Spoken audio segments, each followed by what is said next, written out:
최근 우리 당의 지난 전당대회와 관련해서 불미스러운 의혹 보도가 이어지고 있습니다. 아직 사안의 전모가 밝혀진 것은 아니지만 지금까지의 상황을 볼 때 당으로서 입장 표명이 필요하다고 판단이 됩니다. 저희 민주당은 이번 사안을 엄중하게 인식하고 있다는 말씀을 드리면서 이번 일로 국민 여러분께 심려를 끼쳐드린 점에 대해서 당 대표로서 깊이 사과드립니다.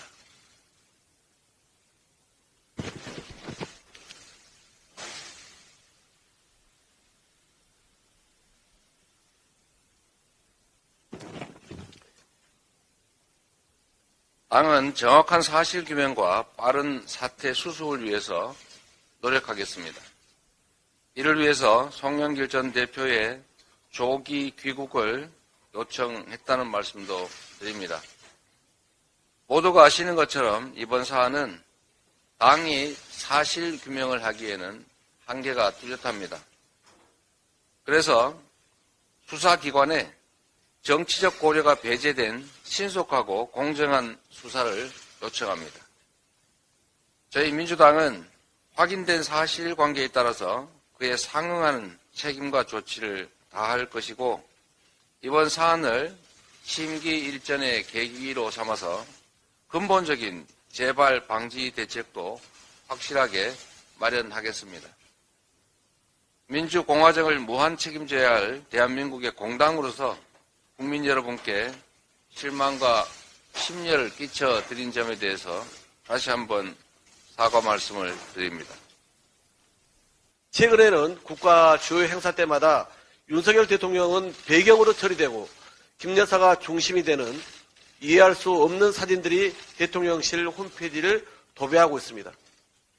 또한 김 여사는 납북자 가족을 만나선 북한에 대한 강경 대응 의지를, 도물권 단체를 만나선 정부 임기 내 개시경을 종식하겠다고 밝혔습니다.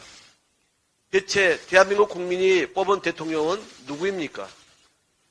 온갖 논란이 여전하고 특히 스스로 고개 숙인 허위 이력에 관해 국민으로부터 어떤 면죄부를 받았길래 대통령 취임 1년도 안 돼 조용한 내조가 아니라 책임도 권한도 없는 민간인이면서 이토록 수위를 넘나드는 정치적 발언을 내놓습니까? 윤석열 대통령의 한미동맹 70주년 국빈 방미를 앞두고 핵심 외교안보 라인이 줄줄이 사퇴하면서 온갖 소문이 파다하더니 이른바 김건희 라인이 대통령실 전면에 등장했습니다. 공석이었던 의전 비서관 자리에 김 여사의 대학원 동기이자 최측근으로 알려진 김승희 선임 행정관이 임명된 것입니다.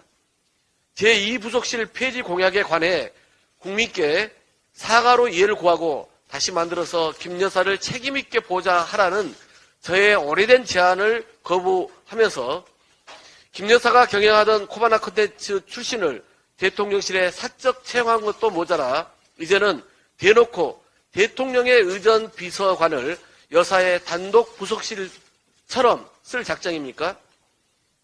이제라도 제발 오기를 버리고 국정을 정상으로 운영하기 바랍니다. 당장 시급한 것은 다음 주로 다가온 한미 정상회담입니다. 큰 외교 행사에선 대통령의 일정과 동선 하나하나가 핵심 국익과 직결됩니다. 이런 상황에서 영부인의 최측근 의전비서관이 국가 정상 간의 가장 중요한 회담의 성과를 지키고 국익으로 연결할 수 있을지 너무나 우려스럽습니다. 출범한 지 1년도 안 된 윤석열 정권을 향한 대학 교수들의 시국선언이 심상치 않습니다. 여원의 불길처럼 점점 불타고 있습니다. 수십 개의 대학 교수들이 동참하고 있습니다. 시국선언의 내용도 심각합니다. 역사 후퇴, 구려개교, 일제 강제동원 배상안 철회 등 우리 대통령인지 의심스럽다는 내용이 주를 이루고 있습니다. 외교 참사에 따른 국격 손상 등 대학 교수들의 비판의 수위가 점점 높아지고 있습니다. 윤석열 대통령의 지지율이 27%까지 떨어졌다는 최근 여론조사도 정권의 위기를 말해주고 있습니다. 대일 굴종 외교에 이어 방미를 앞둔 이 시점에 도청 의혹 파문은 윤석열 정권에게 강력한 위기이자 적신호임이 분명합니다.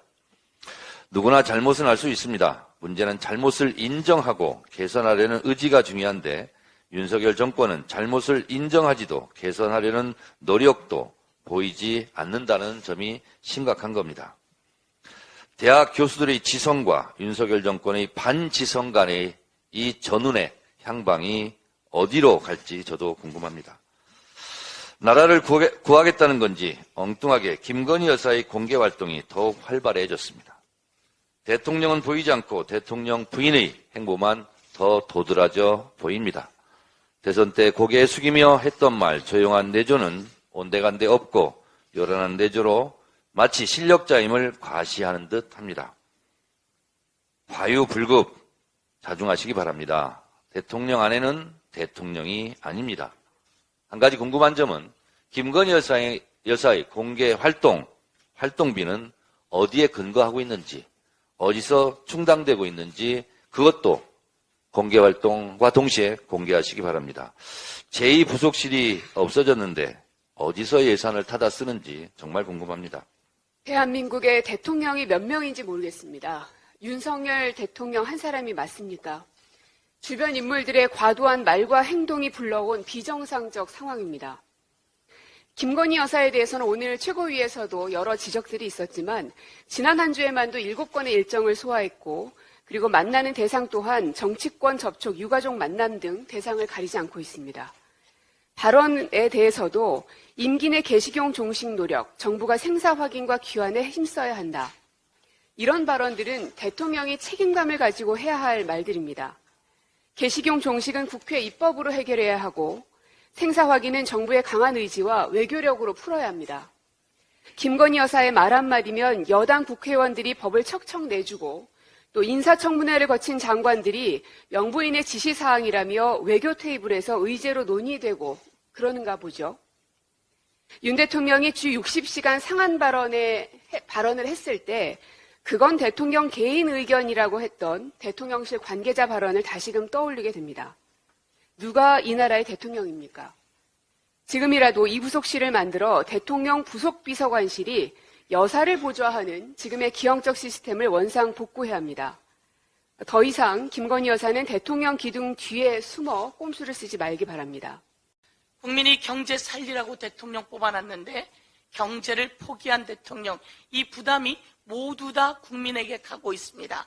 국민이 이제 그 대통령을 포기할 시점이다. 이렇게 말씀드리겠습니다. IMF가 한국의 성장 전망을 4번 연속 하향 전망했습니다.